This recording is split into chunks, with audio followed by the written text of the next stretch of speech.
Hey, everybody. It's Wednesday. Wednesday. It's motherfucking green light weekend day. Motherfucking green light weekend day. Because it's my birthday. And it's Friday. My Friday. Holy shit, this is coming out on your birthday. This is coming out on my birthday. Today is your birthday. And the best... Happy birthday, man. Thanks, brother. Happy birthday. Oh, I never even thought about it with my name. Yeah, and I'm 29 today, and I got the best birthday gift of all. We had Zach Abeyta on the podcast. That was a good one. And we did not previously really know each other. We'd met a couple times, but there was really no reason for him to come on other than the fact that he's a cool dude, and he hoped maybe it would help his career a little bit. Definitely a cool dude. Definitely a cool dude. Yeah. And he headlined Laugh Therapy on Saturday right after we recorded. Hilarious. Great show. Betsy, I know you're down on yourself. You did good. Yeah, I laughed really hard. I laughed at everybody. Yeah, Josh Fournier, surprise opener. That was hilarious. Boom. Josh Fournier fucked that room up. And then Betsy was like, I related with the New Mexico comics just because of a lot of the New Mexico Dude, things that you can relate with. I fell in love with That's them. what makes great comedy. Yeah, the first time I saw him, I was like, oh my God, I love these guys. Just Josh Fournier. They're not hacky stand-up jokes.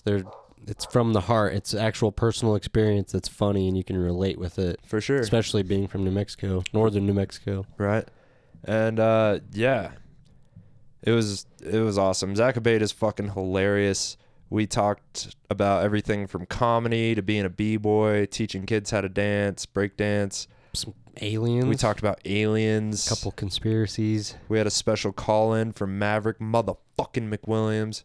That was hilarious. That was powerful. We're going to try to get Maverick on in August when he's here for the festival. Yeah, you can see the dynamic between them. Oh, yeah. For sure. No. Instantly, they both were just on. Yeah. Okay, get wet. Yeah, if we can get Maverick and Zach in here, we might blow this goddamn thing up on accident. At least the room. Because there's going to be 4 dicks raging hard. It's going to stink. Right, like balls. Yeah. All right, well, I think we can end it there. I think we can end it there. Yeah. Yeah, check out Zach Abeyta on Facebook, just at Zach Abeyta. On Instagram, he is Zach_BBoyFelto. Check him out. He's a hilarious comedian. If you're in Albuquerque and you haven't seen Zach Abeyta, you are fucking up. Shout out to Albuquerque, the scariest place that's close to us. Yeah, it's definitely closer to Denver. It's scary. I've been there. But we love you. We love you, Albuquerque. Yeah, you have a special place in my heart, and I may be moving there in the future just because there's more comedy, and it's a place I can afford to live, to be honest. And I kind of want to try to get a little mandate with Royalwood III. I thought you were going to say you want to fuck a hot New Mexican chick. And I want to fuck Zach Abeyta. No. Okay. Yep, now we know. Yep, now you know.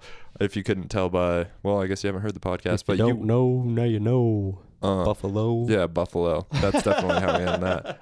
You can find us at GLW_podcast on Instagram and Twitter, Greenlight Weekend on YouTube and Facebook, and greenlightweekend@gmail.com. Yeah. Phil, closing thoughts? Fucking or love opening yourself. Thoughts. Love yourself. Oh, closing thoughts to the intro.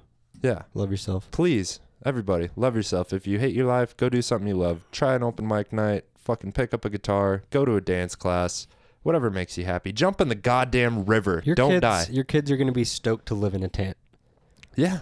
It's like camping year round. I wouldn't even worry about it. Yeah, they'll be like, yeah, just make a game out of it. Yeah, even if you're scared to make a career. The fucking camera already died? Camera died, guys. Motherfucking cunt, bitch, shit.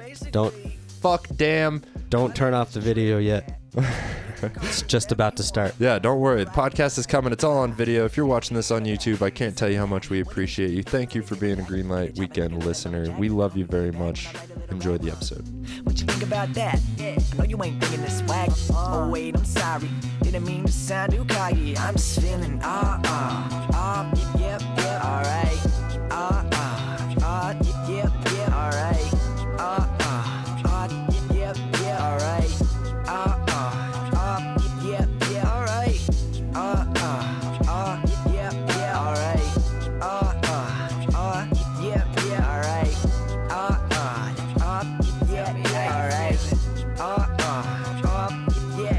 Circle with the homies, still rapping on Dilla. Yeah, rapping all the spots I live, the people know I killed them. That's right. Turn off the lights, give me a light. Hey, it's fucking hot in here. I might have to turn the air conditioner back on. That seems fine, man. Didn't seem to fuck with it too much. You can just hear it in the background. Whatever. Anyway. It's summer. They should expect a little fuzz. It's Wednesday, and this week we are lucky enough to have our new friend from Albuquerque, an Albuquerque comedian, Zach Abeyta. What's up, guys? What is up, Chilling.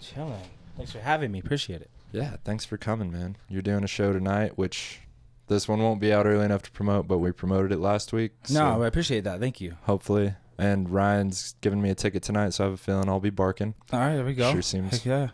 I might be out there helping you. I've been doing some headstands outside the. Yeah, you used to be Irish a b-boy.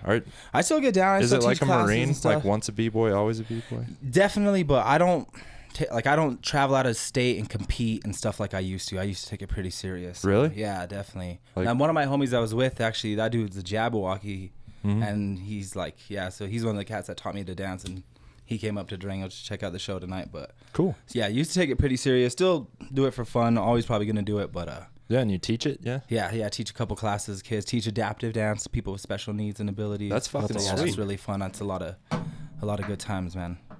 That's badass. Giving back to the community. Yeah, man. Started 'cause my lady, she actually works with people with autism, and through learning more and more about her work, I kind of wanted to help out and do the same. And I found a studio in Rio Rancho that does some free classes for adaptive students as well as kids in foster care. Badass, So dude. it's cool because there's kids from all ages and adults all the way up into their 40s with Just want to different fucking special dance. abilities. Yeah, they get down. And before I was there, they all just did like ballet, jazz, lyrical, and maybe like a little bit of hip hop choreography. But now they get to break and do something different. And for a couple hours, they get to have a little bit of fun. So it's cool. That's cool. Yeah. Breakdancing is definitely the coolest dancing, right? It's dope. If you think about it though, that's the one dancing you don't want to see someone do naked. Like for sure a dude. Like it don't look good, dude. Head spins, just fucking.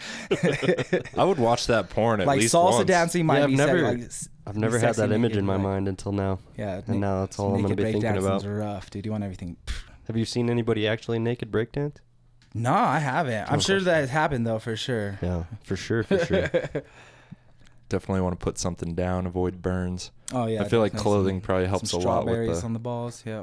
some strawberries on the balls for sure. For sure. So yeah, you're a comedian in Albuquerque. Yeah, I've been doing comedy in Albuquerque for probably about 2.5 years now. Did you start there? Yeah, I started in Albuquerque. Wanted to do comedy for a while. I got my degree in English and creative writing, and I never really wrote, but I always wanted to do comedy, and I started writing jokes for a while.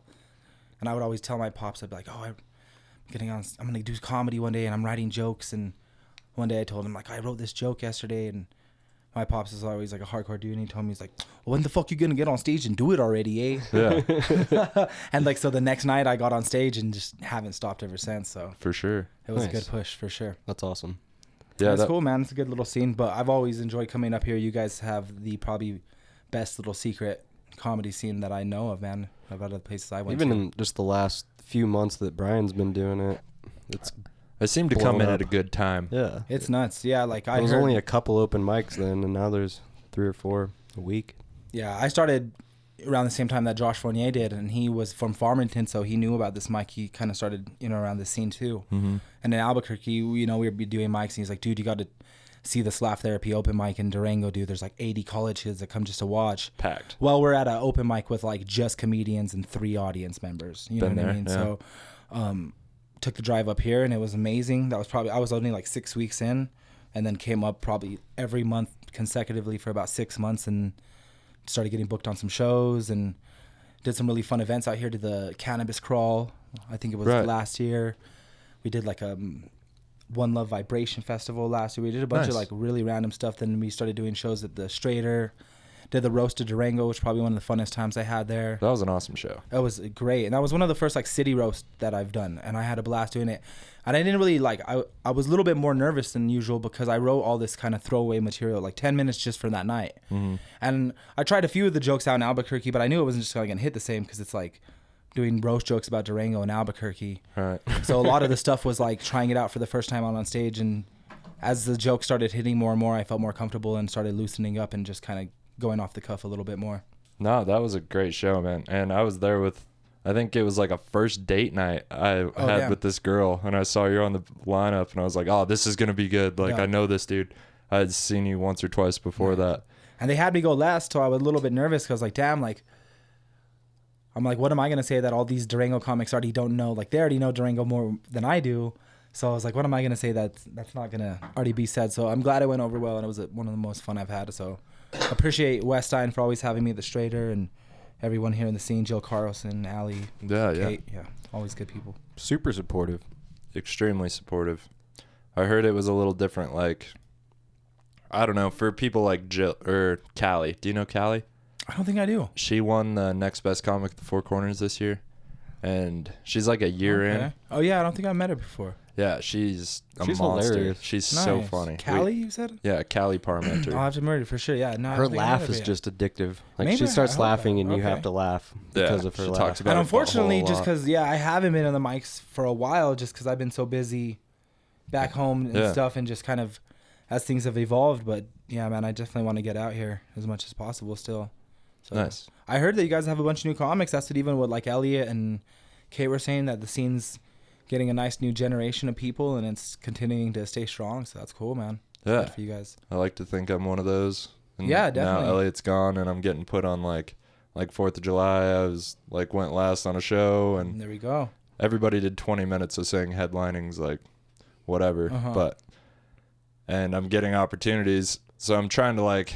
We lost Elliot and Jacob Jonas. Do you Rest know in him? peace. Yeah. Jacob was cool. Yeah, He was, rest in peace, Jacob Jonas. Just kidding. And Josh Emerson. JJ, yeah. Yeah, we lost all of them. So Yeah, I'm glad I got to do some shows with all those guys. They were, and it's cool, man. I'm glad to see these Durango comics start to move out. Like, my goal is, to get out of state in the next couple years as well. I want to be in LA myself, but LA. also want to get the connections and have the opportunities to be there, because I've heard of a lot of good comics that go out there and still struggle for stage time. Seems hard. It's maybe a little too soon. Yeah, I heard the open mics are really rough. Just That gotta- it's all open mic comics. No one's like, everyone's on their phone. Yeah. But that's also just what I've heard. Not my experience. Sign up for so. Kill Tony, get on, and then murder. I've had some friends that have done it, so I would definitely love to try to get on myself. Yeah, that'd be Yeah. awesome. That's why it pisses them off so much when it's people who they sign up, but they haven't prepared anything, and they're like, oh, I'm so sorry. so I don't even know what. I'm like, And especially if you don't why have the 1 fuck minute did you sign too, up right? then? It's only a 1 minute set. Yeah. Yeah, you got to come out the You gate. just stole somebody's. You have to get a laugh in the first 5 one seconds. opportunity. Yeah. Yeah, there's Like- one unlucky comic out there who hasn't ever got on Kill Tony and goes every fucking week, every Monday, and still hasn't got on. And then those people that are just lucky enough to get Yeah, pulled, and they that's what have happens. nothing. Yeah. Unlucky enough to get pulled Yeah. because they just get shit talked to for fucking 10 minutes. But it's beautiful. It's a good show. I like it. Yeah, it is cool how they do that. And they travel with it, so that's pretty dope as well. Yeah, that is cool. It's a cool platform how they have it set up. Have So you just sign up and they kind of randomly pick the people. I think who you goes just up, throw or names in a bucket. There's so names in a bucket. And I'm gonna get a literally minute just- apiece. I'm gonna go kill my dog. She keeps coming back alive. Dab her out, bro. Let's dab her out. Let's give her an edible. I actually did. I have coconut oil for him. Hell yeah. I sell CBD for pets, actually. Yeah. Yeah. Yeah, you're still in the cannabis industry? Yeah, that's one of the day jobs. Is I do work at Mountaintop Extracts, which is a really good extract company in New Mexico, but they have a CBD line as well. Nice. And they just moved me to help them with their CBD sales, as well as like community outreach. So any kind of programs, sponsorships, festivals, kind of stuff they do, they kind of have me help them out with that. That could be dope, like, what's the word I'm looking for? Networking. Well, that's why I took the position, because I was literally because I was doing extractions for a few years before this job, and I wanted to jump on this team because I really like this company, but their extraction team was already full, so they just had me jump on doing packaging, dude. So I was literally packaging concentrates for like 8 hours a day, or just stickering, just in front of a scale. oh yeah, dude, just a stool and a scale. That's Just so much podcast. I listen to all the podcasts. For Dude, sure. I was a fiend.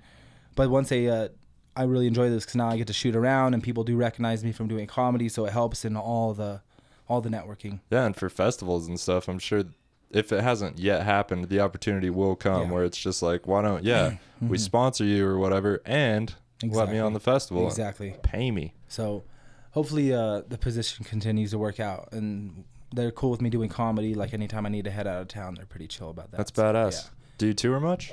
I had a pretty heavy March, April, and beginning of May. I did like I did a military base show to start it off. Where at? Cannon Air Force Base, which is like New Mexico, right at the edge, like right by Texas. Okay. And that was dope because it was like 200 military base, like, different people from all over the country. So that was cool because the audience was so diverse. It was good to test out material and see if it hits in different places. And I had people come up to me after the show and be like, we're from Houston and we love like that Vato joke or this joke and stuff that I thought only New Mexico like things would hit. So dude, yeah, I know those old dudes, the Vato voices and shit, and like that shit.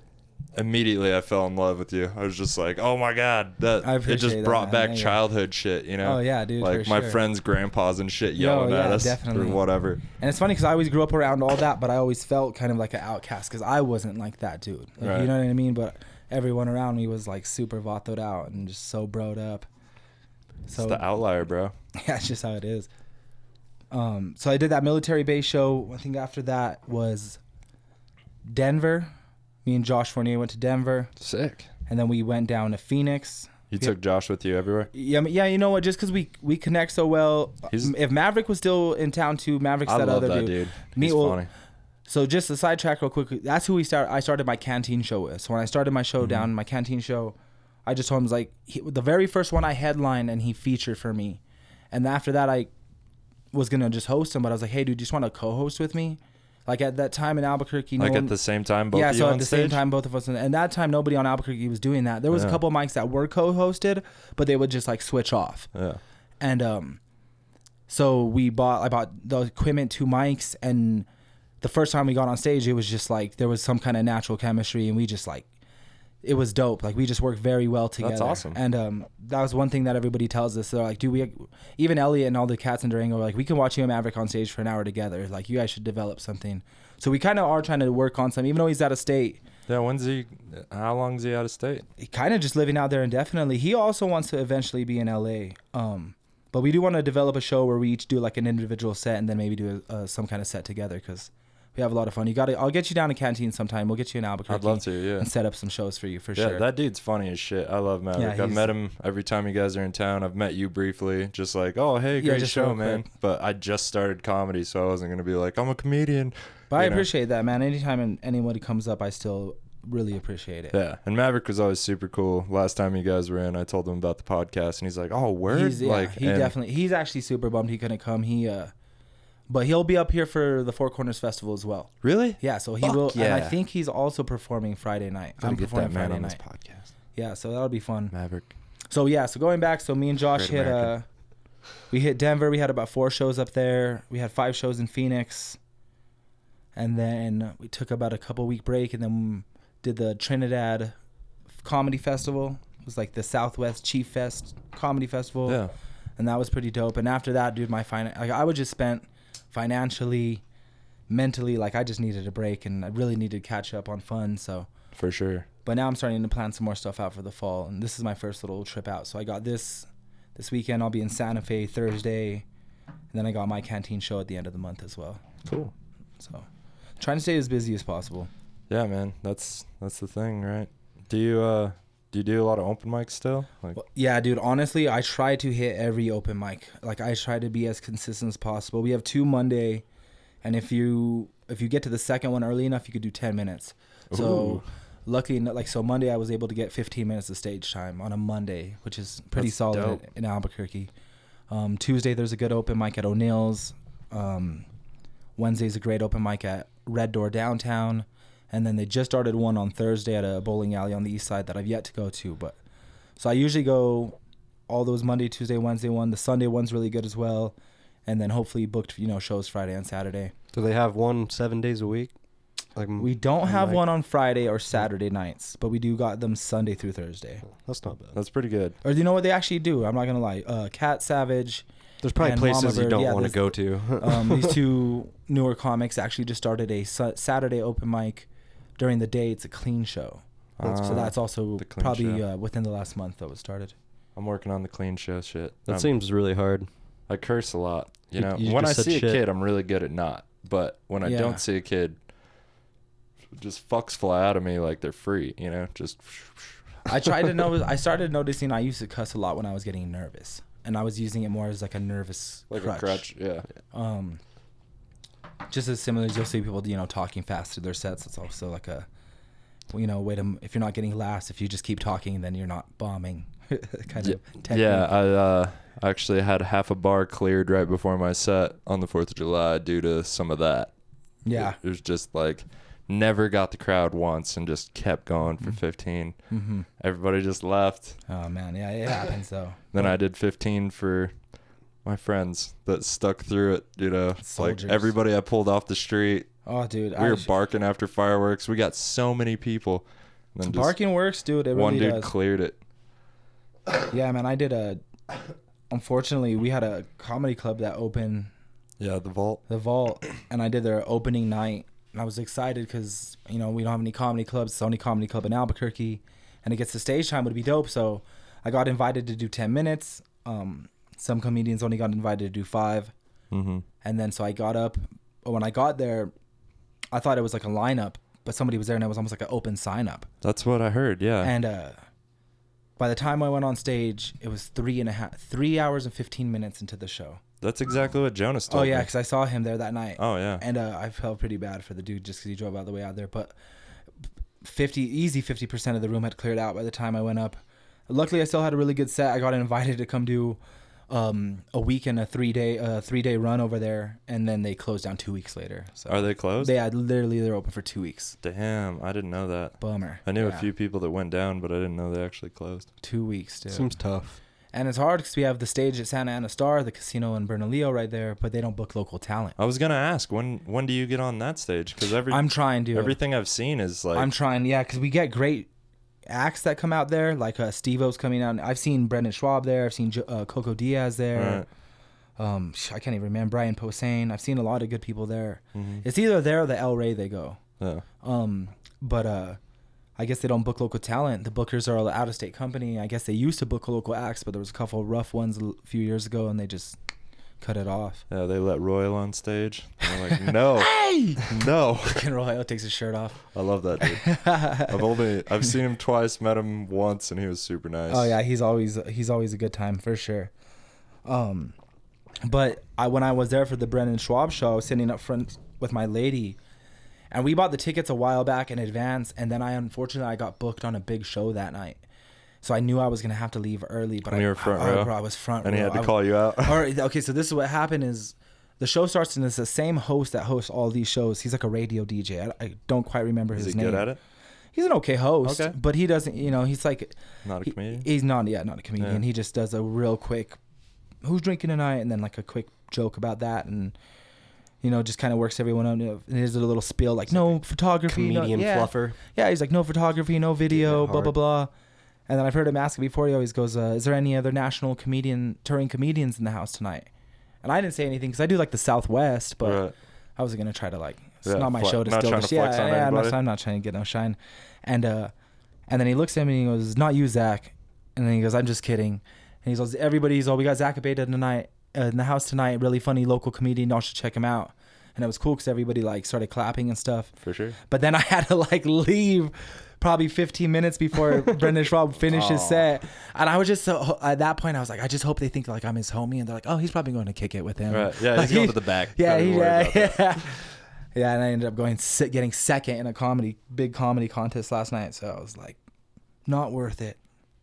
Should have got first. Second's cool though. I mean, know. I'm just hard on myself always. Yeah. Jacob Jonas got second in the next best comic. So that was this year's, right? Yeah, yeah. So how did your homegirl won that you said is really funny? Callie. And Jacob got second. Who got third and fourth? Troy Wilson got third. What'd you think about that? Be real. Be real? I like Troy. I like his material. The first round, I was right after him, so I didn't catch any of his set. I was in the back freaking out. And second round, I guess he repeated his first 5 minutes from the first round. And he had this really good, he has a Wu-Tang Clan bit about his junk. Do you know it? Yeah. So everybody kind of liked that. And he definitely deserved to make it to the finals, and everybody pretty much thought he was going to win. And when he went up, the mic cut out, and then a minute goes by or whatever, the mic cut out again. and he never got the crowd after that. It's hard, dude. And he did 20 minutes. He did 20 minutes just bombing. Oh, that's so rough. Dude, technical difficulties. And you know what? And I've unfortunately been the host that's messed that. Like I say, me and Maverick would co-host our show together. So we always had 2 mics on stage. So when we would get off on stage, he would put his mic on the side and I'd turn mic 2 down.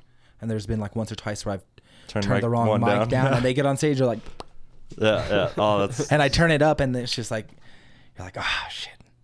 So yeah, dude, technical difficulties will get you. Anne's great too. What'd you think about Anne? I liked Anne.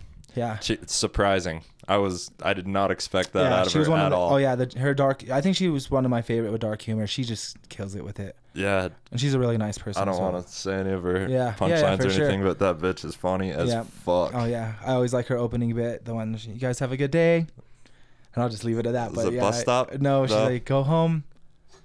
Oil the gun. Yeah. Anne's great. Yeah, she's awesome. I only saw her once because she couldn't make it for the semifinals. Yeah, she has a hard time getting around sometimes because of sure. condition, for sure. But yeah, and the girl that she couldn't make the first round because she had a family emergency, and she filled in for Anne in the second round, and everybody, Wes asked us all, and we were all like, "Yeah, that's cool. She deserves to be here." We all felt. Yeah. She bombed. And do you know who that was? Yeah. Name? Oh, Zoe Claire. Oh, I don't think I met her. Durango comic. Okay. Yeah, real pretty. And she's funny as shit. We'll probably have her on this podcast. Just some nights, huh? Just have some nights. Go off on conspiracy theories. Shit, hit me with one in a little bit, dude. I'll get weird on you too. We'll go deep. We can go deep. Yeah. I'll put my leg over my head and we'll talk about UFOs in 5 minutes. So that's kind of what I was hoping for. Is there a map on the other side of your leg? I usually just feel more comfortable in the upside down. You know, I've been watching a lot of Stranger Things lately, so. His butthole is the map, Phil. Yeah, so I call it the Demigorgon. That's what I call my butthole too. I don't watch Stranger Things, but you know what? I was actually supposed to. I don't watch Stranger Things, but because I'm cold. Just scared. Cold. Yeah, Brian. Beer's cold. I'm scared. Brian gets scared of. Yeah. Little kid things. I don't like children in bad situations. It fucks me up immediately, so I just try to avoid it. So he watched the first episode, and then a kid went missing, and he's like, "I'm done. I'm out. 80s, kids gone, done." I don't like the 80s so much. I'm kind of a dick. I don't know. It's a good show. I was actually supposed to come up this year and judge the Four Corners Fest. Oh, that'd have been cool. And I was really excited about that, but I guess they were hoping for more submissions to have a few more shows, and they just didn't get enough people. Yeah, Wes told me initially it was going to be 24 comics, and we were going to start with like 2 separate shows for each round. And then it's going to be like a month in between. I was really excited, and I was really hoping I'm hoping, I could talk with him and maybe come back next year because, being called the Four Corners Festival, I really feel there should be a judge from each state.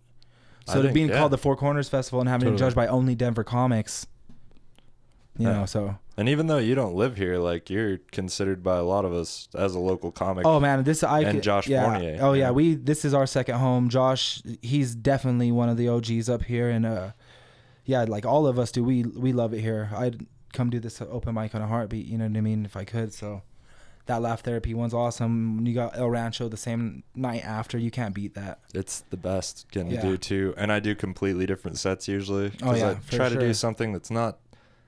Laugh Therapy people are so nice. They're so zoned in too. Yeah, but you don't want to just be crude. Like you don't need it. You don't need you could any have shock a little value. bit, you could be a little bit more fun. You should have fun you on be that well one. thought out and have a point, and they're gonna ride it out with you. At the ranch, you need crude like at least a couple times in 5 minutes just to get them back on. And see, I don't really feel like that's my strong bit is crude, but I do have definitely things where I pull. You have to pull focus at El Rancho, and you have to have a couple tricks up your sleeve because if not, having those pull tables and that bar behind you, it could get so rowdy that everybody super distracting. Oh, they for the audience, and somebody from back there will come up and bring that energy to the crowd. Once you have those, you start picking up those tricks, man, and learning different kind of tools of pulling focus, an audience, and pulling focus from the back of a room, and it could end up turning that room around. And I've had a blast at El Rancho, so for sure. Yeah, I ate a lot of shit there the first few months. And then one day it just clicked, and I haven't had like a bombing set there, since. Yeah, for sure. I mean, my canteen room, I really like to see people perform a few times before I bring them down because that room's a bit tough. Being the fact that it's a free show, it's like an inside-outside patio setting, so it's like somewhat outside, And being that it's a free show, we probably get about 60 to 75% of the audience coming for the show. But then you get another, 25, 30% of people that are just there on a Saturday night at the brewery. Yeah. We've had parties there, birthday parties, bachelor parties. For sure. So you really got to be able to put focus, or your room's all over the place. Yeah. And my friends that are a little bit more deadpan and low energy definitely have a harder time in that room, because if you're just standing there telling jokes, right, you're gonna struggle, especially if you're 15 minutes in, set. But your voice doesn't have like variances. So that's the room you learn to perform in. You turn your act into a performance and you take it there. So yeah, that's our Friday open mic at Down the Rabbit Hole. I've never heard of that. Nobody's there for the comedy. Oh yeah. We just Dave Oakley and Elliot started it like 3 months ago, I think. Something like that. And yeah, I've been there every Friday since, and nobody's there for the comedy. We pull a few of our friends, and there's the comedians, obviously. You got people playing Monopoly, getting all pissed off. Like, I'm trying to fucking play Monopoly. Scrabble and shit. Dude. Yeah. It's like playing Scrabble in the dark, and you're trying to do comedy. Yeah. So you just have to get their attention. Crowd work is the only way to get these motherfuckers' attention. Yep. So that's like Friday's crowd work night. All right. Then I'm going to throw in some dick jokes and see what sticks and what doesn't. And sometimes I just do my act, and it's cool. Like, if somebody's obviously, like, a table's been a problem for a couple of comedians that are a little more insecure and they just haven't addressed them, but they're obviously a distraction. Oh yeah, definitely got to talk to them first. Oh, I did. I immediately did that. We had a pretty packed open mic Wednesday night, and this whole front room was full, and then the front table to the left was 4 people that were just totally doing their own shit and talking. And I was doing my set, and then I called them out, and I just did a couple quick little. I've gotten a little bit careful with the way I do crowd work too, and I don't really. I kind of like it almost is like pet peeve when it irks me when people are like, "So what's your name? What do you do for a living? What are you guys up to tonight?" Like if I do crowd work, I'm not really inviting them back to talk. Right. So I'll make references on the table and on the spot occasion, but I'm not really inviting the audience back to talk with me. So you're still keeping control. Yeah. Because I've seen a lot of people even do good crowd work, but it turns into a conversation. And that's something I definitely try to avoid. They just never know when to shut the fuck up. You get so lost in it that you're definitely not going to find your way back to your material. You're just going to have to stick that out. Yeah, that's... And if you're doing half an hour plus, that could be a bumpy ride. So, but yeah, that's one thing I've definitely noticed. Like, I kind of pick the room apart. I'm going to be like, okay, I'm going to say this about this person, this about this person, this about this person. And one thing I kind of got from Ron Funches, I don't know if you guys check him out or fan and all, but I was listening to one of his podcasts a while back, and he was talking about staying in the pocket or staying in the moment as long as possible. And he said, like, now when he gets on stage, one of his goals is to be in the moment as long as possible before even diving into material. And ever since he said that, I kind of adapted that, and that's what I've been really working on, is just being in the moment as long as possible, and then still having your set, still being ready to get into material and finding ways to transition or segue into your jokes, but still like being that QB and trying to just be in the pocket as long as possible. When you're also hosting shows, right? So you have to. Yeah, that's a little bit different for sure. Yeah, you can't just jump in to material. Definitely. You have to introduce the night. You have to introduce comedians, maybe tip your bartenders their $2 pint, whatever you have to say. Oh yeah, I'll give. And then transition into material. Exactly. For whatever, 4 or 5 minutes. Yeah. So hosting's helped. Hosting that show, I never really thought it was gonna build different tools and different muscles, but it definitely has, and I feel pretty confident hosting the show solo or with different co-hosts. Yeah. Of course, me and Maverick had the best time doing that show together, so anytime he's in town, that's definitely the plan. But I almost came down to Albuquerque last time I saw. Dude, I wish you guys would have. Yeah. It just didn't work out, you know. But I saw he was in town, and I was like, "Oh shit, this is a good time to go down there." Yeah, so we'll get it popping again for sure. What's the best beer? Yeah. What's the best thing going on in the scene right now? Still Laugh Therapy? Yeah, Laugh Therapy is always awesome. The Comedy Festival, August 22nd through the 25th, I believe, is going to be sick. I'll be here Friday for that at the Strater. Nice. Friday night. Yeah, I think I'm doing the Saturday 5 o'clock show. I'll try to stick around for a second night for sure. Less prestigious, but I'm excited to just get to perform. And see, I always think the Saturday stage. Night show is the one you want to be on, but so it's funny how you put that in your mind. Well, it's 5 o'clock, not the 8 o'clock show. Oh, okay, there's two shows. No, I hear you. I hear you. And you know what, dude? Your first year festivals. But it's not the 3 o'clock show. I'm still going through that with festivals right now, where you're like, I'm getting into festivals, but I'm still getting like the primary spots. You know what I mean? And but it's just a stage. That's just a step. Just a stage. Yeah. Well, it's progress. Yep. Yeah, and performing on that stage alone is such a fucking... It's such a trip compared to like an open mic stage. You know? could legitimately film like a special at the Schrader. Well, they recorded did, one, yeah, but it's so good, dude. Yeah. And you can't see the crowd, so it's like a legit stage. Like the first time I was on there was the first round of the competition, and it was terrifying. You know, because for sure. Like I walked up on stage, but all the house lights were still up, and you don't really get the full idea. And then when they call your name and you go up, and it's just darkness, you can't see like the front row, just like, woo. I've done that room when it's like that too, or when you can see the whole audience, and I honestly don't know which I prefer. So I'm so used to seeing people's eyes and like almost interacting during my set, you know, like if I have a funny line about something general that anybody could go through, I'll be like, you get that right, dude? Or girl or whatever, you know? It's like going up there without your glasses on. Right.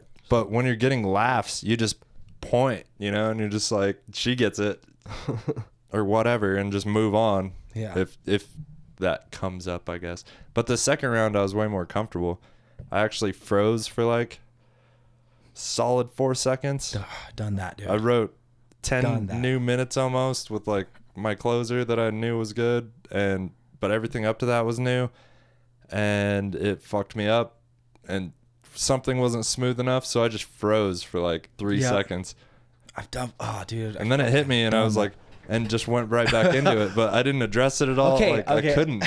I did the same thing one night, bro, and this is when I learned. Now you learn, if I ever have a hiccup, address it, because it's gonna be addressing it's funnier than the awkwardness of mulling it over. Right. I was there one night where I was doing a performance at a black spot space. So it was very similar to where you couldn't see the audience, and I opened up and my first joke went solid. It was my Vatos joke, and I get really physical when I do that joke, and it was solid. And then I segue into this joke about the Chicana girls, and when I did my segue, I literally I fucking just had a freaking stroke. I was like, yeah, naturally just growing up in the hood, I like Chicana girls.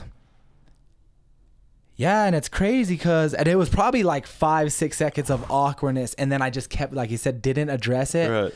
And I had I still picked it up, but not nearly to where like I was at the start. And after I just beat myself up so much over it, and that's one of the reasons why I was like, I'm gonna try to be in the moment and not let little things like that get away, because I've had little word hiccups like that since then, and address it or make a joke out of it, and it goes great, and you could just keep going on. So yeah, one night I fucking stumbled on something down the rabbit hole, and I addressed it, and Dave was like, don't even address it. And I was like, fuck you, sir. You don't tell me how to do comedy. And everybody laughed at that, and I had him, and he was fine with it. Even Monday night, I was doing 10 minutes at Royal's open mic. It's called Inside Out, which is a really cool bar downtown, but it's like you go in, but it's open, so it's like outside. Sick. And I was like probably already like 7 minutes in, and I said something, and Royal goes, "Hi!" And I thought someone walked in behind me, because the way he said it almost said it like he was saying like, "What's up" to someone. Right. I went back, and then I just, I was like, "What the fuck, Royal?" And then we like bantered about it, and it like went back and forth, and it went really well. But I bet he's great for that. Oh yeah, Royal. He co-hosted my canteen show once, and we got wild. We had some crazy pictures from him. He like put my leg on his head and acted up. That dude's funny. I want to get him in here so bad.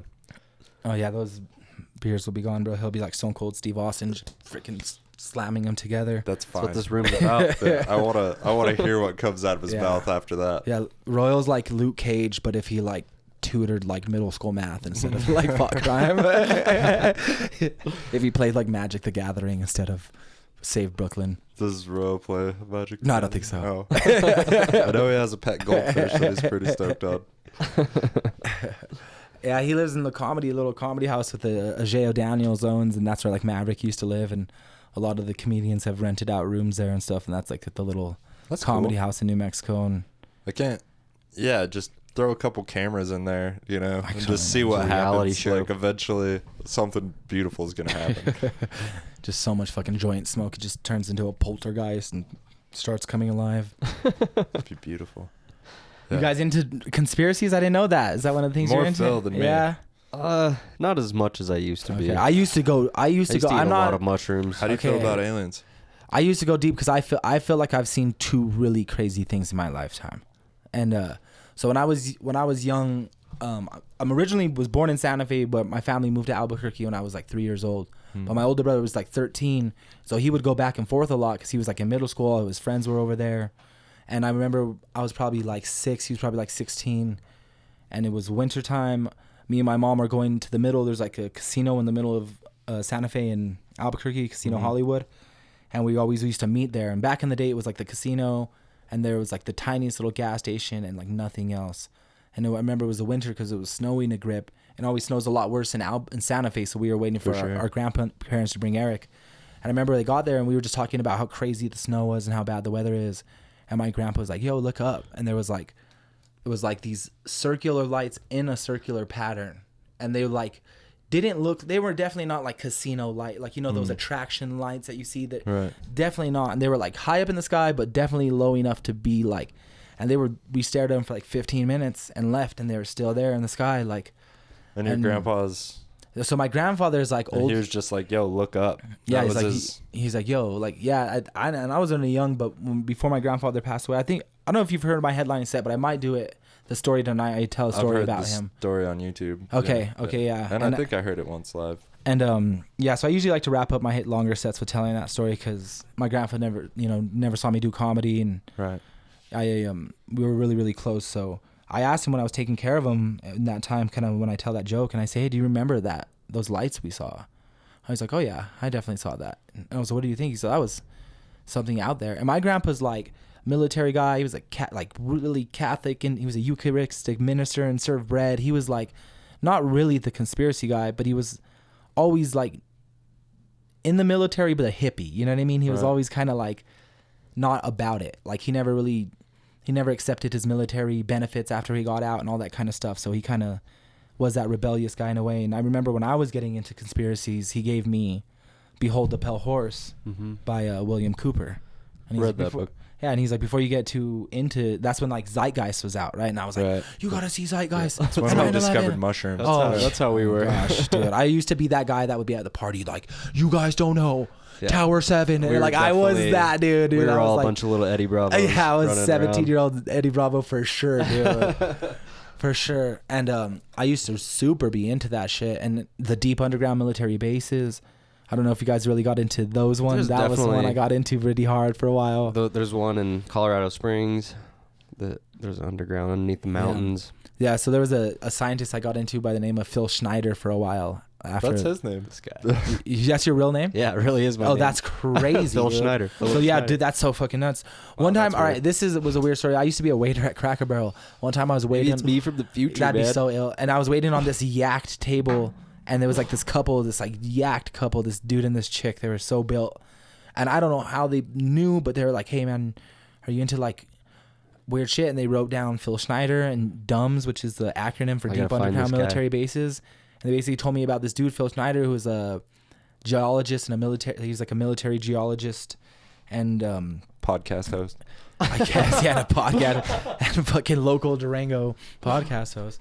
But he was like some dude that had like 12 assassination attempts on his life already. Jesus. And this dude's dead, like the 13th time they killed him. But he has a pretty dope YouTube video where he's talking about all these like otherworldly metals that we know about that they've constructed aircraft. And this was like in 96. Yeah. So this is way back in the day. So I used to go deep.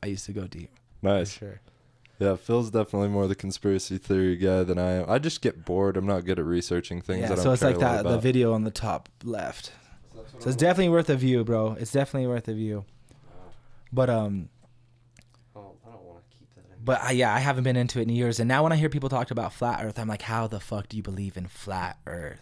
Right. Like yeah. that. It takes away from the real conspiracies. Oh, it just doesn't even make sense. It doesn't make any sense. All those crazy people that we could have thinking about underground bases, they're all fucking off the wall on flat Earth. When we could talk about underground wars with aliens, let's talk about the real shit. Yeah. Just kidding.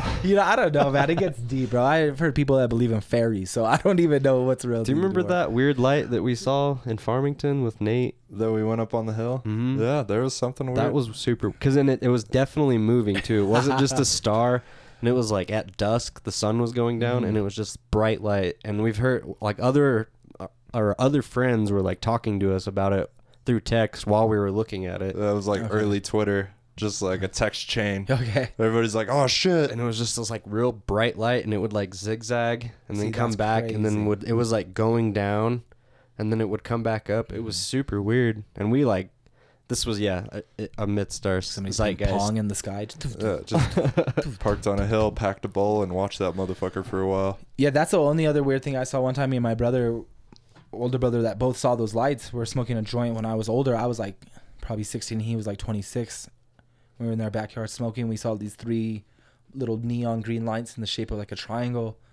And he's like, check those lights out. And they just went like, doof, doof, doof. And then the third one, they were just like, doof, and gone. Like, oh, damn. That was dope. Yeah, it's probably weird. The marijuana. It could be anything, dude. I don't know. You need a lot of marijuana. Could have been a bug. It could have, you know what I mean? Could have been. It could have been a neon green triangle bug. Just a weird light fragment that you guys were able to see somehow from that point. But I think it's funner to think that it's aliens. And the more you start believing in conspiracies, the more you could believe in like anything crazy. That's what I started just susceptible. realizing. Yeah. I went real deep into the Vegas shooting conspiracy. Yeah, see, the shooting ones are crazy. Doesn't make any fucking sense. It doesn't, huh? You said I told the worst joke after the Ariana Grande shooting ever, and I was like, it's a lot safer to go to it's finally safer to go to a Wu-Tang concert than it is to go to an Ariana Grande concert. And then it did get some laughs, and then I was like, well, think about it. Everybody in the audience is already strapped up. Like if someone's gonna shoot, someone's gonna kill them right. Too soon. That's the definition. Little too soon. Yeah, that's like a hot button issue with everybody right now in the shooting stuff, man. I don't like that shit. Everybody, like all the politicians, are using it as leverage, definitely, to get more votes, and they get people all stirred up about. I live in a world of gray. Yeah, that shit's I don't know how I feel about that shit. Like, I don't really feel like everything's orchestrated and kind of pulled out. There's definitely real mass shootings, but like the Vegas thing was just weird. Even the nightclub one, the Florida nightclub. Yeah. Because I was thinking, like, yo, what nightclub? Why would I still to the day have never seen a security camera footage? Like, you're telling me there's a huge nightclub in Florida? There's not full of security cameras everywhere, and you can get 4K cameras for super cheap now. That's why I just don't get. You can see people's faces. I just don't get that. Yeah. Yeah, that's crazy. So, but it's sad nonetheless, and it makes it scary to like, I don't know. I've never been a gun dude myself, so I don't really worry about that too much. But even like, you never want to think of just your friends out in the town and being susceptible to some crazy shit. Right, and that's like a real threat now. Anytime you go to public, like, it's a possibility that there's a fucking crazy guy. Man, when we were a kid, it was like that happened. That was the only like Columbine. Like, that was the only one. Mm-hmm. Right. And now it's like literally every other day you hear some crazy shit. I remember when Columbine happened, my parents were freaking out, and I was like, it was when 007 GoldenEye came out, and my buddy had, I don't know who it was. It might have been Brian that had the first Nintendo 64 out of our group. And we'd all go play. I think it was your house. We'd play 007 GoldenEye. That was the one, dude. And I was like, I didn't have a Nintendo 64, but I had a computer, and I wanted this video game. It was Rainbow Six, and like the front of it just has a gun, a guy pointing a gun. I remember that. And I was probably, I was like 8 or 9, because my parents were still together, and I remember like, Dad, I want this game. Yep. And he's like, are you fucking kidding me? Your mom's freaking out about you going to school, and you think I'm gonna let you bring home a gun game? Oh, I remember my pops. And I was all pissed off. I didn't understand why he was freaking out. Like, I didn't have any intentions to go shoot up. I guess in Colorado tensions were way higher too, because you guys were a lot closer to that. I mean, well, we grew up in Farmington. Oh, okay. Yeah. So my pops bought me Grand Theft Auto 3 when I was in 7th grade.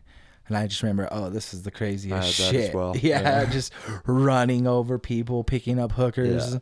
Well, I remember that night, I came home and got on my computer and was just looking up 007 GoldenEye guns. Mm-hmm. And they just had like the list of the guns that you could have on the game. And my mom came down and saw me just like looking at Like guns. you thought you were up to some crazy shit. Yeah, she's like, "Oh my god, No! it's happening!" Just making orders. Yeah, she was pissed. It's only passwords, Mom. I'm just trying to get the passwords. Yeah, I was just like, I was just seeing what kind of. I was imagining I was playing the game. I used to get Tips and Tricks magazine. Oh, do you yeah. guys remember I that? do. Uh-huh. Tips and Tricks, and it have all the little You can get the memory card that had all the codes. cheat Oh, the codes. cheat codes, The dude. shark.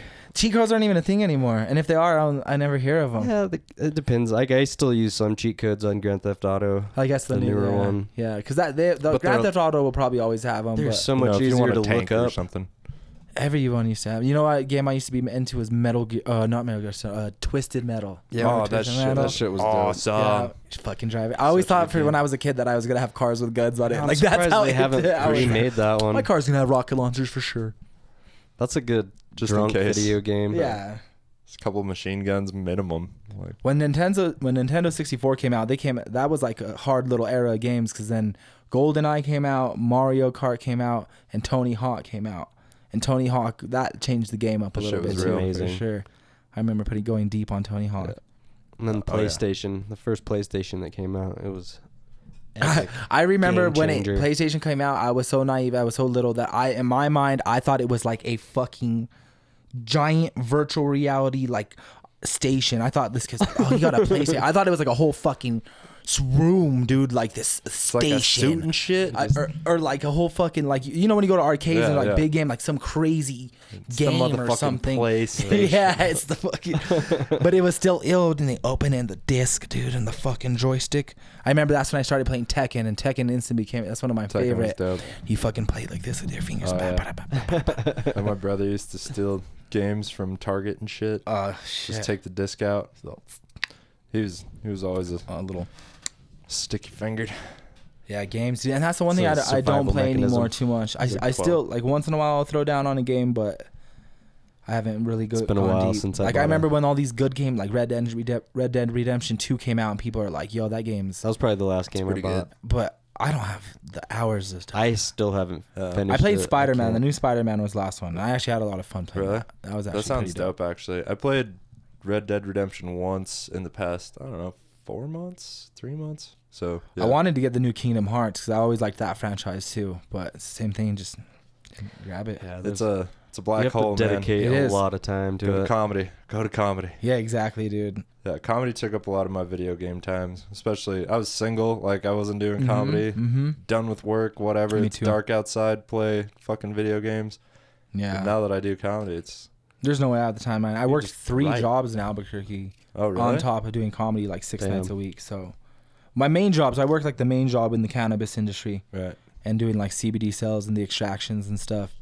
And then I work at 2 different dance studios. So that's like part-time. So when I see 3 jobs, those are the other ones are only like 3 hours each a week. Okay. But still the driving back and forth and stuff. Yeah, definitely. Rio Rancho's it's like 6 decently hours a far week. out there. Yeah.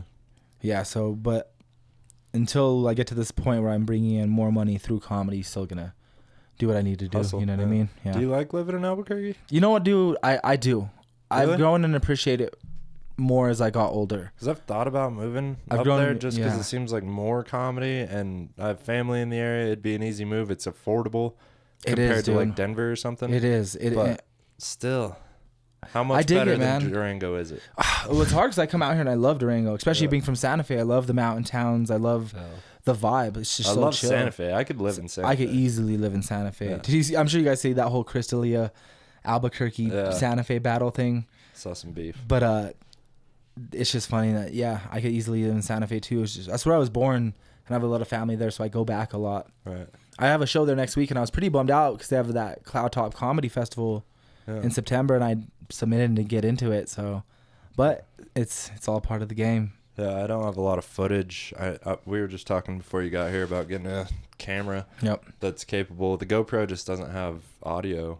Like the So, video is good, but Being able to mic yourself is really important, and I heard there's like pretty cheap ways to do that. So that's a good way to think like a about. lapel mic. Yeah. With And one Yeah, thing that I little box. didn't realize that a more veteran comic told me than when we were having a meeting is that a lot of comedy clubs won't even take your clip serious unless it's shot at a comedy club. And I had some good clips, but I had a clip from like, the Laugh Therapy, but it's like in the coffee shop, right. and So, or a brewery. So, and I never thought about that. Like, yo, if you're trying to submit to like the Improv or Comedy Works or something, and they're sending them a clip from a coffee shop, like, even if it's a good clip, I could get why they're like, yo, we need to see that you perform. Well, in the competition or the contest or the festival, the comedy festival in August. I heard I was on the 5 o'clock show on Saturday, and that's dope. And I didn't like complain or anything, but Jill was like, you just got to know, like, a lot of these people that submitted are their videos are from like some of the biggest comedy clubs in the country. Like, and it's dope to see that the Four Corner Festival has grown each year. You know what I mean? I did it last year. I don't think I did the first year. I did it last year. And I think it was in Cortez last year. Yeah, makes sense. Or someone, no, I did one Cortez and I did one here. Yeah. And then last year was here. And then, but just to see that you guys are getting more submissions, growing, and, you know, to come back and do it again this year is dope. I always appreciate being on the lineup here with the Durango Comics.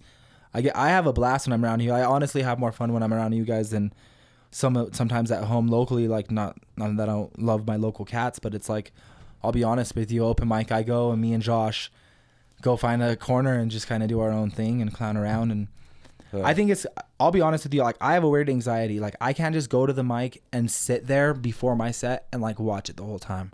I just start to grow this weird anxiety that it's just my thing. So I just kind of go, I check it out, do my own thing, and then I'll, with like the comedian up before me, and then I'll go in. Yeah, I can watch everybody up until like 2 before me, and then I'm just completely in my head. Yeah. Like, even if I'm in a busy bar, I'm like by myself in the corner. But it took a while. Like now I do that. Like my first year, yeah, I was always there. You know what I mean? But I felt like now that I've kind of shown the consistency, and I still come out every night, and I work really early, so a lot of comedians will be like, yo, Zach comes and he doesn't even kind of like kick it, he just comes and does his set and dips, and so they get a weird idea about me and anything. But yo, it's like, that's my workout. That's how I look at it. Like, I literally look at it as a workout, like a mental workout, like, you know, professional athletes. That just means you're dedicated. Yeah, if you're a professional athlete, you're practicing every day, right? Even if you're only performing one game. So as a comedian, you should be practicing every day, so you're always ready for a big show. You never know when you're going to get called to fill in a big spot. Yeah. So yeah, just the few opportunities I've gotten, I'm just like, God damn it, I wish there was 6 nights a week or 2 this night that I could go to, you know? And when I was really writing a lot more, like there was a point where I was just focusing on pumping material out and just getting used to writing jokes. And the writing degree really helped that out. And I never expected that. That's like, I always joke around people that's like my little superpower, is having that writing degree and kind of having that ability to get stuff on paper a little bit easier than I've seen some of my friends kind of struggle with that part of the comedy game. Finding the muse. And so I was just pumping out material for a long time. I don't even know where I was going with that, to be honest with you. I don't even know where we started. But I would start like, if I wrote a new bit and I started it at the Sunday night mic, if I went Sunday night, Monday night, Tuesday night, Wednesday night, and there used to be Thursday night mics, by that Friday, Saturday, I could have a new bit developed and be ready for a weekend show. Right. And already have practiced it, 5 or 6, 5 times or so. Yeah, and I'm cramming those into like, it's usually like the Tuesday before the Saturday show or whatever that you write something new. And there's like maybe 2 or 3. You're just like, fuck. And for as much as I like write, I can't, like, I don't long write my jokes out. Yeah. I'm still like, oh, this is the premise that I think's funny.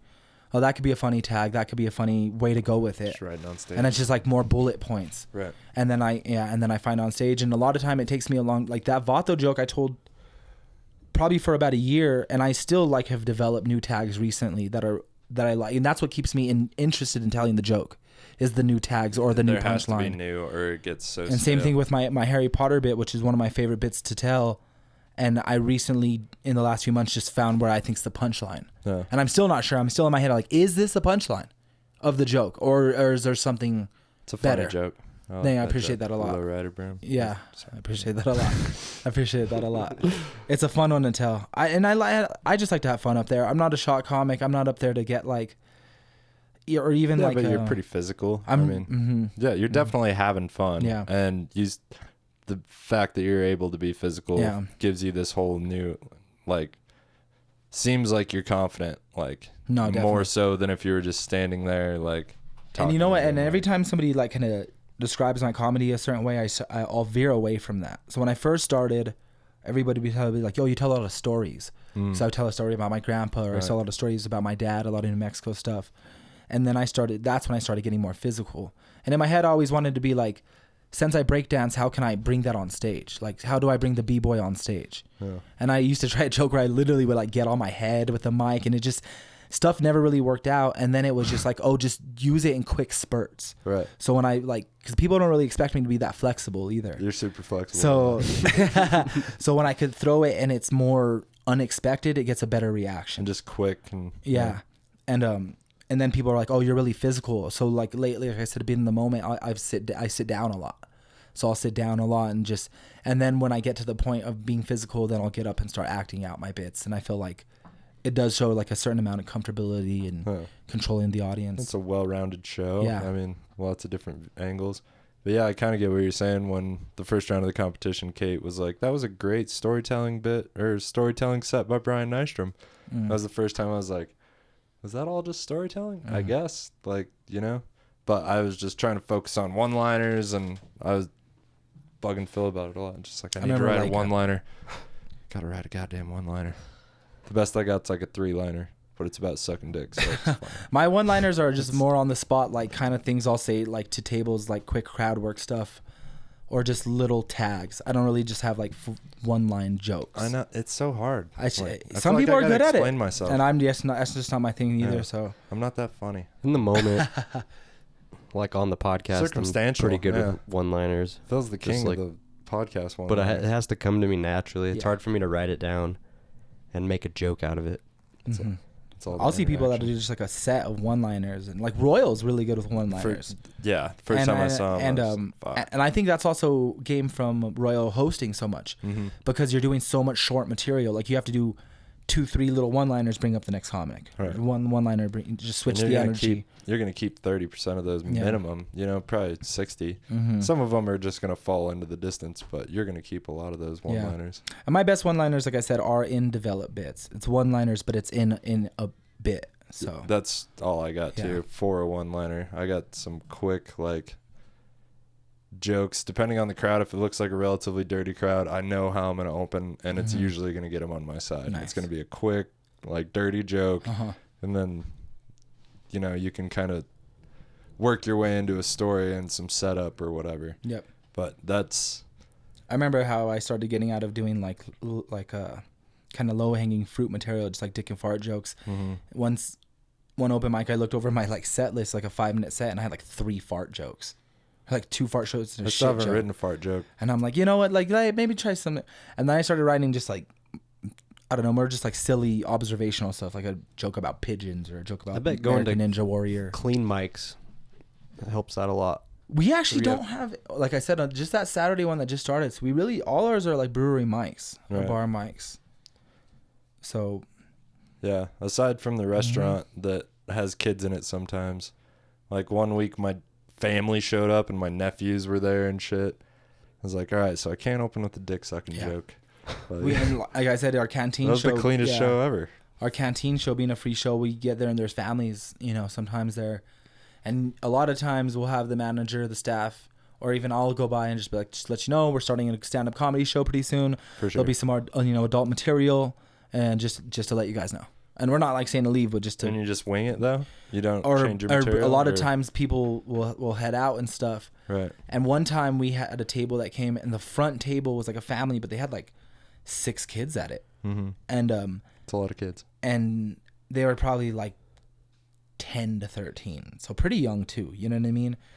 And we told them we're starting a comedy show, there's gonna be some adult material, and they stuck around. And then the first comedian, you could tell he did alter his set. He was like trying to be clean and trying to be family friendly, but it wasn't really fully connecting. Yeah. And Josh was going up next, and I went up to him, I said, do your realest shit. I said, do your hardest shit, go hard. I said, I don't give a shit. Don't give a fuck. Go like what you were going to walk in here doing before you saw the kids? Yeah. Do that. I said, do your hardest shit. Those aren't kids. Those are little people. I was like, do the racist white girl bit. Do all your word, like the hardest shit. And he did. And then it started, and like it picked up. And like everybody loosened up, and the family stuck around. And it's not like everybody got tighter. It like loosened everybody up, which sometimes the opposite could happen. Like I've seen Josh throw a pretty heavy line and everybody tightens up pretty quick too. So it just matters how you kind of go at it. Right. Yeah, that's interesting. Where's your favorite place you've done comedy? Here? Ever. I'll be so honest, dude. Really? I'll be so honest here. Some of the audience at the Straighter and even at Laugh Therapy, like people will laugh at tags that I do that maybe get like so hard. Like 20-30% of the audience will laugh at normally. Everybody in there will be laughing. You can get a applause break for and a like, good tag. Yeah, and even though like I said, like I'm doing Denver and Phoenix shows and stuff, I'm still doing smaller shows. I still am not quite like on big club stages, and I feel like I'm right there getting the connections. What's the biggest room you've done? Biggest room I've done, I've hosted the SE Cannabis Awards shows in New Mexico 2 years in a row, and that seats 400, and there was about 250 there each time. But that's not too much bigger than. God damn. Shit. We should probably save this real quick. Take a break and save it and come back. All right. If that's okay. Save it so we don't lose it, I guess. I'm doing, the same mics every week, and there's the same staff every week, so those are people that know your jokes. And then you see the random homies of homies, like all the comedians' friends, all Kate's friends, all everybody's friends that are there every week. They know all your jokes. Yeah. And maybe 30% of the crowd is like new people. So you can sprinkle in some old shit. Yeah. And you can develop if you need it, but most of the time, like I'm trying to surprise these motherfuckers, dude, all of them. I totally get it. Yeah. And not only that, but whenever you tell what you know is a good joke, but it doesn't work because you didn't add a new tag or didn't alter it at all, just because the crowd knows the punchline, like that shit's bullshit. So no, I definitely. Yeah, and Elliot, I feel like he put a fire under my ass because him, Jacob, and Josh Emerson all just left, and I feel responsible for the scene in a lot of ways, like if I'm not at every mic, that's one less comic that's not at that mic, or one less comic at that mic. And I bring in comics when I'm there. I'm like, get your ass here, let's do this. Like new comics, because they kind of look up to me, and just because I'm a little further in. I made it a point once I realized that I was starting to become somewhat like a part of the scene. Part of the scene, because I didn't want to ever kind of talk myself up too much. But once I realized that I was kind of a part of the scene, I made it more of a point to be a lot cooler to newer comics. So when I see new comics, they're real nervous and stuff. I talk to everybody. I made it a point, and sometimes you gotta watch it, bro, because Albuquerque's a much bigger city, bro. We get some loons that come out. Like we get some fool people that are out the gate, dude. They're out. They went out to lunch 7 years ago. They're still eating that panini, bro. We get some for real gone people. So you gotta be cool, but I don't want to like open up too much because there's always Albuquerque Central could get some realness on it. Yeah, I bet. Been there. The podcast is a big thing that attracts some of that. Like I've had a few people that are just like, "Let me on your podcast." It's like, I don't know, man. We don't know each other. It's at my home. This is Phil's house, Yeah. And I'm pretty. I totally get it. You have to be relatively trustworthy. Somebody has to vouch for you. If everybody's a little sketched out about you, let's give it a few months. Yeah, and it has to they do have to realize there has to be some mutual benefit. Like we have to mutually benefit each other by coming on the show. Like you're getting someone from another comedy scene. Right. I'm getting on a podcast in another comedy scene that I've never done. Right. There's mutual benefit there. Or if you have a show coming up that you're promoting, like something like that. But if you're just like want to get on because you think you could be funny for an hour, it's just but I also have to be sure I can have a conversation with you. Yeah, definitely. You know what I mean? Like until we've had a solid just impromptu fucking conversation, like I can't have you. Elliot, Jacob, and Josh I invited on immediately because I saw their comedy and I was like, all right, these motherfuckers are going to be just fine. And I also wanted to be friends with them, which is a cool part of the podcast. But I think that helped a lot, just having a podcast with getting into the comedy. I'm still trying to get one started up in Albuquerque myself. Just the comics were really friendly right out the gate because they're like, oh, this is a platform I can go talk. And it is different. It is different than doing stand-up, and it is different than even just shooting the shit at a mic. Yeah. And there's a lot of different ways you could go with it. I've been on mics or, some podcasts sometimes where you want to talk about certain shit or just free form, and they're like, what do you think about this? Right. what do you think about this clip? And you kind of have to go with it and still have fun, but it doesn't seem like there's this natural back and forth. And that's where we want to go. Like, people I've talked to about it around town are like, they feel like they're having a conversation with us, you know? Oh, yeah. And I like that. And do you get people walking around town like, hey, I heard you guys podcast this past week? Yeah, more at comedy shows for me. Grow store. Really? Every time I go. Oh, yeah, there. John. Mm-hmm. Yeah, totally. So what's up with that Hermosa Coffee opening right next to Durango Coffee? Is there beef there, or are they like, we're cool with it? I don't know. I haven't been in there yet. I think I'm going to go to their open mic on Tuesdays. That's Allie's, right? Yeah. Allie's my homie, dog. I like have Allie. a lot of love for Allie. Yeah, everybody loves Allie. I went to, for Pride weekend, they had a variety show at the Durango Arts Center, I guess is what it's called. And Elliot was in it. He hosted it, half hosted it, and Kate McLaughlin performed. And I went to a rodeo earlier that day because my brother-in-law was in it. And, dude, I paid more for the rodeo to get me and my lady in. And then we went to the Pride show, and I don't know if I've had more fun. You know what I mean? Like, gay people are awesome. They're fun as They're shit. so nice. When I first started doing comedy down happy. here, Kate, Allie, and Elliot, none of them were out the closet. Right.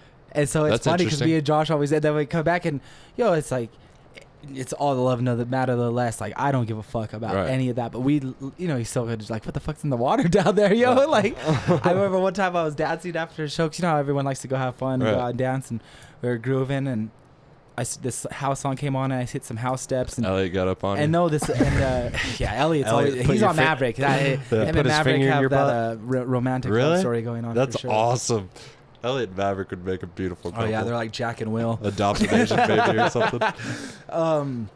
But this dude started hitting some house steps too, so I threw him like a b-boy like battle move, right? And like kind of like initiated like a battle move, and he turned around and started twerking and dropping it so low on me, and they did it, and he was like a hipster dude, long hair, Tiva sandals and shit, just like but low on the floor, grinding, and I was like, yo, dude, only in Durango. You won that battle, brother. Yeah, you win that battle. You know what? You might as well pull out your dick. At this point, yeah. Durango's it's its own place for sure. But the it's other fun, day man. I Like in saw Albuquerque, none of the comedians, like we don't ever go out together and go dance after an open mic. We like do that. The fact that the connection you guys have here, I don't even know if you guys realize how special it is. That's starting to see. I really it, don't, because sure. when you go into Phoenix, Denver, it's so much bigger. It's so clicky that it's like you could be cool with the cats that have booked you and that you've shown love with, but these other comedy cats that you come through, it's just competition. And being from Albuquerque, like. It's a weird thing, bro. Being from New Mexico, people like immediately discredit you. We're from New Mexico, yeah. So like as soon as you come into a Phoenix scene or a Denver scene, they're like, oh, this New Mexico comic, it's like it's almost like how when an LA or Chicago or New York comic, it almost like gives them a little bonus, even though they could be trash. Right. You know what I mean? So it's the exact opposite. But it's cool because me and Josh Maverick, we use it as fire. We're like, we're gonna show these cats that we're funny. Like, well, I got that, and honestly, the first time I saw you, it was like New Mexico comic. I was like, all right, let's see what this motherfucker's got. And then you started, and I was like, all right, he's cool. Yeah. But even from me that happened, and I was already doing the podcast, already like. Yo, this is Maverick. Can I answer it real quick? Sure. Tell him he's on the podcast. Hey. What's good, brother? Yo, you're on the Greenlight podcast in Durango right now. Whoa, what's good, motherfucker? What's up, dog? How's it going, bro? It's fucking going good, man. Just hanging out, driving around Oklahoma City, sweating my fucking nuts off. Yeah? What's up with the ladies over there? Do you hook up with that girl from your work again? Bro, stop. Dude, Is it going good? I don't know how Tell the boys about it. bro, don't say that. He hooked up with this girl from his work. Fire. She's a welder, dog. Thick wrist. Dude, I love fucking welders. Bro, she's not a fucking welder. What does she do? What does she do? She's an intern. She's an intern. So she's an intern welder. Yeah, she's interning to weld. Bro, she's not a fucking welder. You said she deadlifts 405? Real thick? She's like an engineering intern. She doesn't even know how to weld, bro. Dude, I bet she's fire. What is she foot size? Like 11 and a half? Like a very fancy 6. She wears like a 6 maybe. Oh yeah, I bet she has a nice greasy stash. What? Nothing. What'd you say? Hey. No, wait, go back. What'd you say? When are you going to be in Durango for the festival?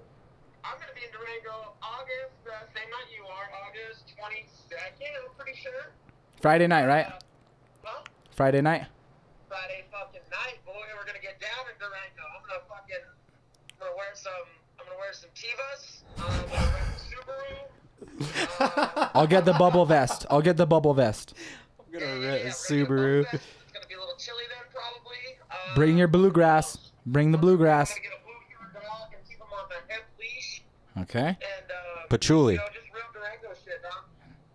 All right, brother. Well, Just that real gang shit. I'll hit you up when I get out of here, brother. Yeah, do it. All right, get wet. Get wet. Seems like a beautiful relationship you two have. Our company's Get Wet Enterprises. Yeah, is it like an and the LLC? motto is we'll make sure you're wet head to toe but dry front to back. So think about that. So confused. Our sister company, Sopping Wet Headquarters. Wow. Yeah. So Is we're that really the starting some strip good club? stuff. Or no? It's just like life coaching. Life you know, coaching. like I can't wait for that like deliberation. Is that what it's called? Like a lawyer setup when they're talking about Get Wet Enterprises. I'm like, the president of Get Wet Enterprises That would be awesome. Oh, yeah. did this. Then it's just you and Maverick. yeah, just so You're ridiculous. flexing. Definitely flexing. There's like a lot of stuff I could get away with him being on stage that I can't solo. Like I could be way sillier when Right. he's on stage because he can neutralize it. So like me, like even on the conversation, like fucking with him and stuff, and then him like no, it's not like that. Like Right. little stuff like that where like being on stage, I can't take it that silly and then like have to bring it back to and be the voice. So yeah, we have a lot of fun, man. That dude's. It seems like Shit. you guys do. I've just seen you. Well, the first, whole way I started talking to him is the first mic I ever did. I went to a mic to watch, and then the next night I went up and then never stopped. And that, my very first night, I was sitting on my notebook, and he's like, "Hey, man, you look like you're pretty serious about your comedy. What's your name?" And I'm just like, "Hey, man, my name's Zach." He's like, "Cool, man. My name's Maverick. I've been doing comedy here for like a year or so and stuff." And he already kind of was in the scene a little bit. Right. He's like, "You want to get breakfast Saturday and just talk about comedy and maybe do some writing?" That's cool. It's like, yeah, dude. I was like, hell yeah, man. So, and same thing with Josh Fournier. Josh Fournier was the first comic that ever told me it was funny. You know, like my fourth time in, he pulled me aside. He's like, "Hey, man, you're really funny, dude." And I was like, "Dude, thanks. I appreciate that a lot. You're funny too, man." And ever since then, all of us kind of got along pretty well. So, good little crew. That's badass. And I feel like that's how I feel about Ryan too. Like the first time I ever met Ryan, dude, like it was like a friend you had from elementary school. 100%. That's exactly how I feel. And every time I see that dude, it's like, there ain't no handshake. It's like big hug right away. Yeah, all I feel is love when yeah, I see yeah. Ryan, and I don't know him. And that well, to be that's when I honest. talk about like coming and doing comedy here and getting that vibe. I'm having so much more fun before I even go on stage. You know Right. what I mean? And so by the time I get on stage, I'm having a blast. Right. That's what a lot of it's about for me, man. I go to the open mics early. I do a little bit of writing until everybody starts showing up, and then I start bouncing around, like fucking with people, warming up, just trying to get my energy. Because I'm alone most days. Like, yeah. I work alone, listen to podcasts. What do you do, man? I actually do natural gas work. All right. Okay. Yeah, just check wells, A lot write of down driving numbers. around. Mostly driving around. Get Yeah, your podcast in though that way, huh? lots of That's podcasts. what's up. Yeah, That's what's up. just take my dog to work every day. Fucking drive around. Oh, that's the shit. Yeah, That's the shit. then go to mics. And What about you, brother? I sit at home and day trade and watch charts and That's sell pretty shit chill, on too. eBay. All and right. I applaud anybody that figured out that kind of route, man, because It's tough I could work working for yourself. I had to figure out discipline real quick. oh yeah, that's what I Because I don't quit have, my dude. job. I'm so impulsive. I used to be the inventory manager at Pro Herb, Okay. and I couldn't fucking stand it. I hated my life. It just You think not getting the- in the industry is not gonna be the the shit weed. until you get into the Yeah. industry. I used to think I worked for a couple companies. it's like, that I oh, joke it's just a around, yeah. job. It's just a fucking job. You think you're gonna be on the Jedi Council and you realize you're with the Sith Lords. You're like, no, how did this turn evil? I thought weed was for the good. Yeah. I've worked for some pretty shitty companies, but now I like the people. They were cool. I loved my manager. She was awesome. That's cool. Vanessa, she's awesome. I don't know. I didn't like the way they were going with Right. things, and Yeah, it drove me man. nuts. And it was like, A lot of times it did all kills the me, work, and the owner would still come in and like talk shit just because he felt like he needed It's the worst. to like. But then he would leave and never would help. Be like, oh, we're short. Why is this happening? Like, well, we're short staff. I have to fucking keep going out and bud tending. And it was just like, well, sorry. And then he would leave. And it was just like, man, fuck this place. And I don't like bosses. It's hard No, I hard hear for you. me to listen That's to my people. biggest And thing, I've too. always just wanted to be my own boss. And Dope. do that. So, and I got a sugar mama. She helps out a lot. Right. My girl's in grad school right now, about to get her master's degree. So I hope she fucking sticks me out long enough to Have a kind sugar of mama. reciprocate a little bit. Yeah. Because it's, bro, and I get it. Like, this lifestyle is hard. I'm gone not 6 nights a week. And I get it. Like, if she's a good woman, if she wants somebody, if she feels that she deserves or wants somebody that's going to be there when she goes to bed every night or be there every night, who am I to say that that's not, like, right for her? For You sure. know what I mean? So I also have to be aware that my lifestyle is very specific and it's very hard to have a partner in. A faithful partner. Yeah, it is, dude. Seems like the and I don't want to have perfect- to worry about that Yeah. on the road. Fuck no. Been one of my excuses. It'll fuck up your comedy. Oh, it does. Yeah. Definitely not making open mics. Trying Yeah. to make money, and like a lot of the time trading, it's at night, and like the Chinese, like the Asian market around 8 o'clock, and like I make a lot of money then, Oh, okay. and it just, but it's just another excuse. No, I hear you. I need to fucking go because And it's the same I thing. Yeah. I really want to, and I make time to write, and I write jokes Good. all the time, Good. but I just don't go to open mics, Yeah. and I've gone one time, And he killed. and I just He went once. I and need he to killed. quit making up excuses and I just get fucking addicted go. to like weird highs, and Me that too. the first time I got laughs, Yeah. it fucking That's It all I was care about. addicting. so And addicting. I left and went to Houston, and just, I don't know, something happened Okay. when I was in Houston for 2 weeks, and I was just worried about making money the whole Well, you time. seem pretty. You still. How old are you? You seem pretty young. 29, I'm almost Okay. 30. Yeah, shit, I'm the same age. You look pretty good. So, Yeah. but you Thanks, know what I man. mean? Yeah. And how old are you? 20, almost 29. Brian's yeah. Okay, 47. cool. Sweet. He's 48 He years looks old. really good. Well, this is the thing. I work out. look good until I take my hat off. I don't know if you guys seen any of the bits where I take my hats off. I yet. have. Okay. Yeah. We'll yeah. save that for another story. But let's just put it this way for the listeners. My head looks like the map of Fallout 3. It's pretty rough. It's pretty post-apocalyptic. Right now, there's a 5-on-5 death match going on my dome as we speak. It's unfortunate. It looks like Thanos snapped his fingers and just half my hair disappeared. Just This last couple of years, I really started losing my hair right now, here, and now I have a bald spot. It's sad. And I tried fucking Rogaine, or the same ingredient in Rogaine for a while, and it just kept falling out worse. Yo. And it's supposed to do that, but it was like 4 months, and it was still getting worse. And I was like, okay, I'm fucking And as a done. b-boy, I have a bump on the like top of my head from Like a doing head callus? spins. I can I'm like see that. fucking Joe Coy Conehead edition when I take my hat off. It looks jacked, dude. So I actually stopped chilling on head spins because I was like, oh, you're losing your hair, bro. You better just kick it back on those. Or just shave it and lean in. That's it, huh? I'm going to the next few years. You know what? Actually, when I headlined the Straighter, I did that joke where I take my hat off. And you left it off for a while. And I left off the rest of the show. Yeah. So that was like a big step for me because I'm not going to lie, just as a young dude, it is a self-conscious thing. Right. Like I joke around about it on stage, and the reason I think it goes over well because I joke around on it with a confident sense. Like I'm not just only self-deprecating and being like bummer about it. Right. And but yeah, it's like a thing. Like I'm 29 years old and I'm almost fucking bald. Like yeah, it's a fucking bummer. Like when I'm with Maverick, who has Zac Efron hair, and Josh Fournier, who's Yeah. just having a dream catcher Beautiful growing hair. out of the back of his head, Yeah. and neither of them will give me a hair transplant. Think about that. That's why I just, I'm like, I My gotta openers. get yoked Let's and get it look like right Joe Rogan. on the Green Light podcast. They're my openers, Right.